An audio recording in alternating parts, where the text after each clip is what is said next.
next government needs to really come up with a very good initiative and plan how to invest, and not only do public investment, but also unleash private sector investment. We have very often heard Friedrich Merz, putting the blame on the current coalition, which is not really justified, because a lot of the current problems are also the result of, like you rightly said, 16 years of a CDU-led federal government. The German people have voted, but now the messy part of coalition building begins. And besides migration, the economy was top of mind for many Germans, the economy, of course, being stagnant for years. For more, we turn to Carsten Bresky, the chief economist at ING Germany. Carsten, thanks for joining us. The economy was front and center in this election. Looking at who could be leading the government soon, can they fix it? Well, it's a long list of homework that I have to do. And can they fix it? At least they need a lot of stamina. With the CDU-led government, and then very probably this grand coalition, so working together with the Social Democrats, I think what we will get is a bit of tax cuts for corporates, for households, is a bit of more investments. And I'm a bit skeptical that we really will see the necessary overhaul of the German economic business model. What are the most important issues, especially for the economy, that need to be tackled right now? I think there are at least two. One is energy prices, but also energy supply, stable and secure energy supply.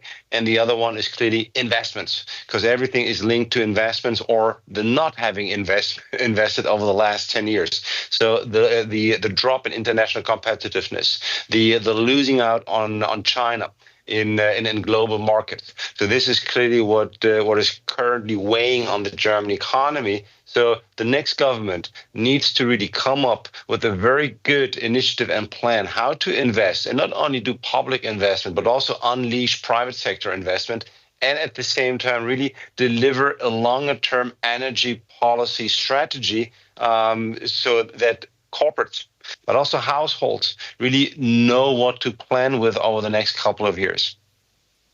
The outgoing Chancellor Olaf Scholz and his three-party coalition was quite a weak leader. He was unable to fix many of the problems, including economic problems facing Germany. But many of these issues, Chancellor Scholz being of the SPD party, many of these issues were caused by the government before him, led by the CDU and Chancellor Angela Merkel. And now the CDU is set to lead the government again. Has this center-right party learned its lesson? Can they fix these problems? That is indeed a very good question. This is the €1 million question in all honesty, because during the election campaign, I think we have very often heard Friedrich Merz, putting the blame on the current coalition, which is not really justified, because a lot of the current problems are also the result of, like you rightly said, 16 years of a CDU-led federal government. So the thing right now is, and the same CDU was not willing to invest over the last the last decade. So have they really learned their lessons? Well, listening to them during the election campaign, it sounded as if they learned their lesson. At least it sounded as if they really want to give another boost to the German economy. But at the same time, when you really then picked through and thought, okay, what are the exact policy proposals? There was also at least quite some vagueness in these proposals. So I think the intentions are clearly there, but I'm a bit doubtful that they are really willing to walk all the way. Let's parse some of this out. And looking at the specifics of the results, all the parties in the old coalition lost seats. We're talking here about the SPD, the Greens, and the FDP. They all took a hit. Currently, we have the CDU in the lead with the right-wing Alternative for Germany party in second, and the Social Democrats, once leading the government, falling to third. What does this tell you about how Germans want the economy to turn around? I mean, first of all, shows that that Germans were highly frustrated with the last government, and it is still unclear whether this frustration was the result of really wrong policies or also kind of permanent in coalition fights and very bad communication. So that is one thing. What the I think many voters who now voted for the CDU are hoping for is that the business skills, the economic skills of the CDU will be enough to lift the economy out of its current stagnation. We have to say that it won't be an easy one, but I think this is what the people clearly expect from the next government. At the same time, I think what these election results are also showing us is that extreme parties to the right and the left have gained more than 30% of the votes. We also have kind of 14% of the votes not being represented in parliament due to the 5% threshold. So I think there is also a very high risk that the next government, will frustrate, will not deliver, or will not make these high expectations come true, which then in turn could lead to even more fragmentation of the political landscape.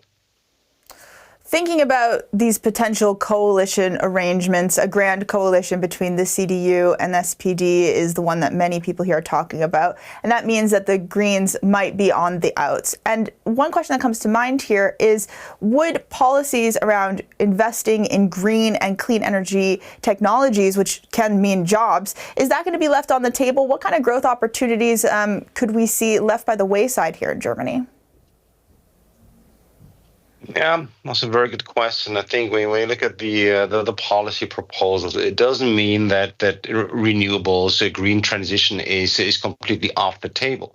But it means it's going to be on a back burner, because clearly that's what the CDU has been telling people. It's rather, let's say, business and economic interests before really the green transition. So this means delaying the green transition. With the SPD, I think, yes, the SPD has had, I think, a stronger focus and putting more emphasis on the green transition. But if they're now forced into this coalition and they're forced into this government, I think what the points they want to, get across in this government will not be on green transition, but will rather be on traditional social democratic topics, namely security of workers, minimum wages. So I think they will have to choose their fight, and this will not be over green or the green transition or green policies. So which also means, in my view, that Germany will no longer be or no longer play a leading role in the green transition in Europe. We've touched briefly on some of the ills plaguing the German economy, but let's get into some specifics. One of the things I'm hoping we can read from these tea leaves is what the solutions might be against recession. Looking at some of these figures, you can see that the German economy post-pandemic, it's been frankly slow, in fact, slipping into the negative over the past few years. How heavy has the recession been weighing on the minds of voters? Heavily, in all honesty. And you even had some observers saying that actually sentiment is worse than the actual situation. I don't know, because what we have been seeing, for example, over the last year is that also the labor market has started to turn for the worse in Germany. So I think now the big question is, will the sheer outcome of the elections already be a sentiment booster or confidence booster? I'm a bit more skeptical, because I think, yes, there is now a change of leadership. That is very clear. But households, corporates will still be reluctant to really fall into complete enthusiasm and partying right now. So they would really want to wait what the outcome of these coalition talks will be. I think, or if we get at least the minimum of these policy prescriptions, like a tax cut, a bit of a fiscal stimulus, this should help lifting up the German economy in the second half of the year, so that we might even escape the stagnation later on this year. Will it really be enough to bring us, back to a kind of flourishing Wirtschaftswunder 3.0? I doubt it. You and I, we've spoken, it seems like in every time we chat about investment, the need in Germany for both public and private investment. What's on the table here as we look at these coalition negotiations as they shape up? Well, on the table is clearly, I think, an estimate that there is an investment gap in Germany of 600 billion euro. So to close this gap, this would already mean adding 1.5% of GDP every single year in terms of investments. And that is not even taking into account additional defense spending. So there is a clear long list of really investment needs to bring back competitiveness, to also make to increase security and defense, and that is of course also the weakest point of the upcoming coalition talks, because it would require clearly changes to the constitutional fiscal debt brake, and I think not everyone at the CDU is convinced that such a change is needed. Plus, any next government needs a two-thirds majority in parliament in order to get it across. That is also not an easy challenge, because the AfD will definitely not agree with changes to the fiscal debt brake. The left party might be open to changes to the debt brake, but not if it is for the purpose of spending more on defense. So as so often in German politics, the devil is again in the detail. The devil is definitely in the details here, and it seems like a bit of a catch-22. We've not seen enough investment. It's starved the economy. We're now in economic turmoil, but there's this debt brake. So is it just going to be rinse and repeat here? How do we get out of this doom loop?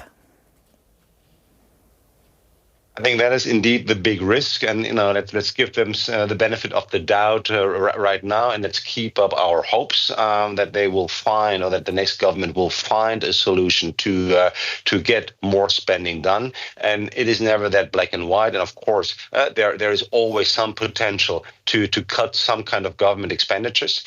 And I think the most important part is that the next government stands together, has a clear commitment to really govern for the next 4 years without questioning any government announcement an hour after it has been made, so that there is a clear 4-year plan on how the government really wants to bring the economy back to speed.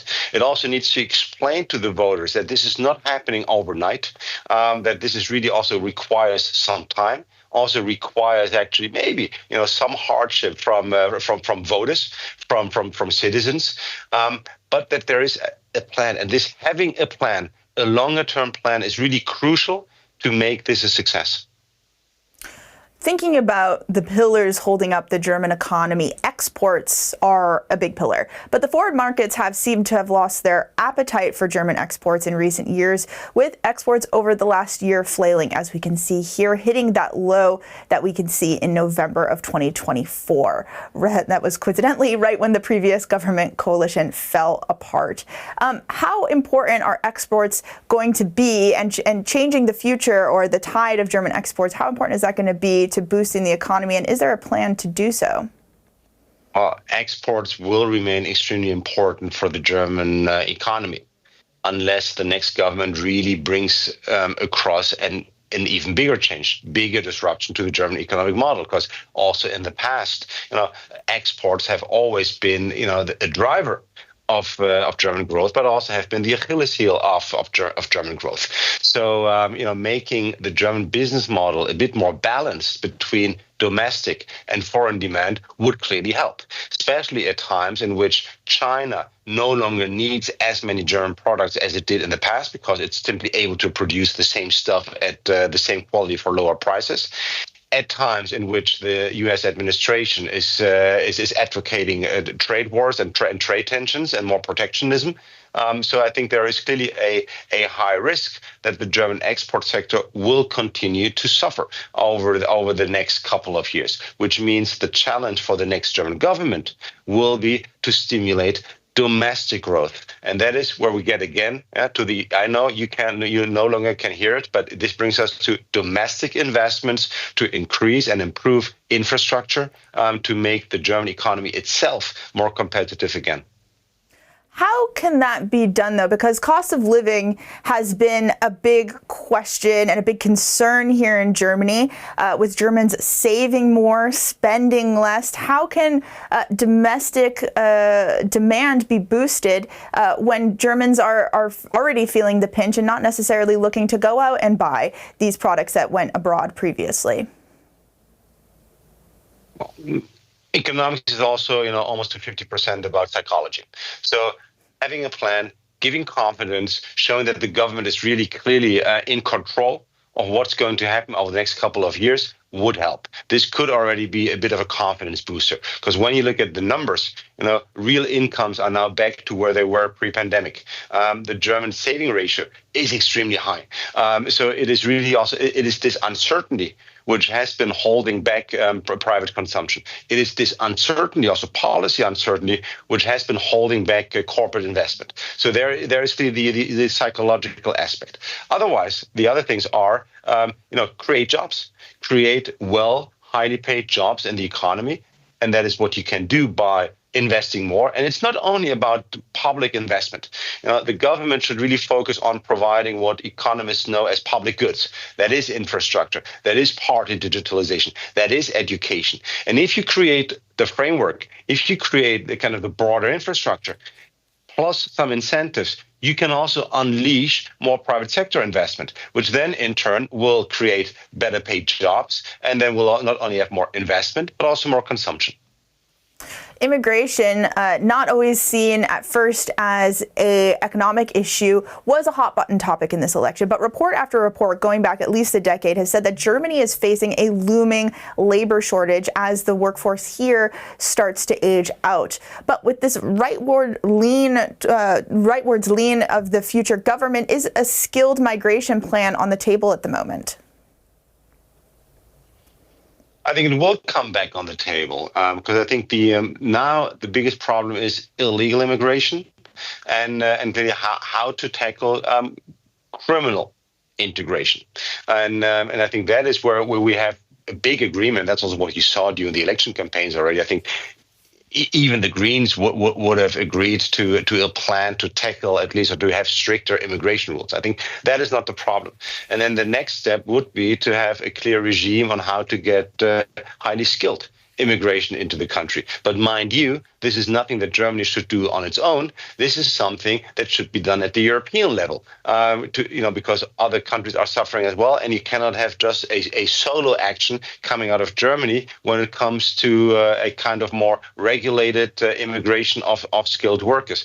So that will already be one option or one challenge for Friedrich Merz to really show his European leadership skills that he at least has said are so important to him.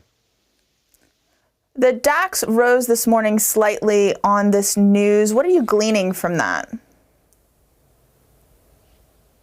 Clearly enthusiasm, also I think a bit of relief, because remember on Sunday evening, the potential outcome was a three-party coalition, which would have meant highly complicated coalition talks with a big chance that these coalition talks would have failed.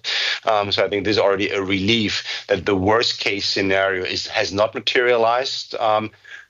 That there is this hope that at least this government can bring some boost to the economy, but as so often, I would be very cautious in over-interpreting financial market movements, especially on day one after a single event.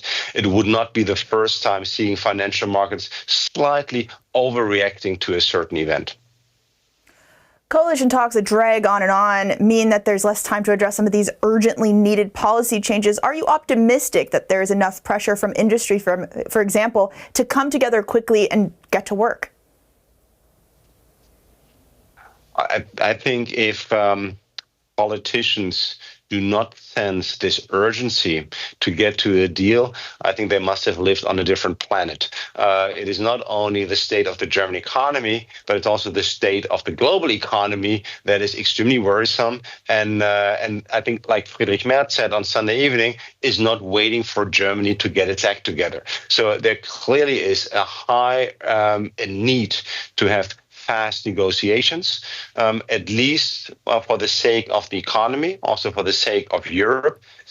Big question is, will the political parties be able to leave all their individual, personal party interests behind and really go for the bigger interest? And the bigger interest clearly has to be to make the German economy stronger again, and to also provide more economic and political stability and leadership for Europe.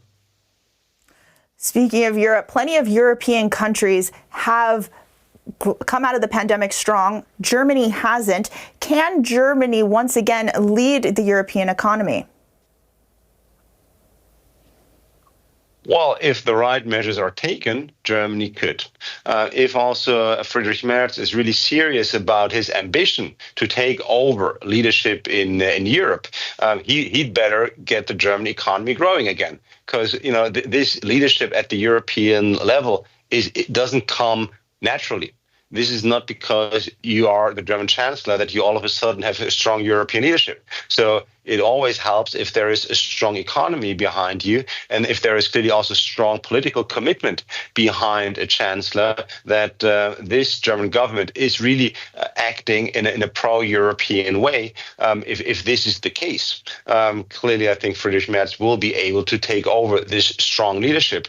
But it requires more than only good intentions or good words. It really requires action.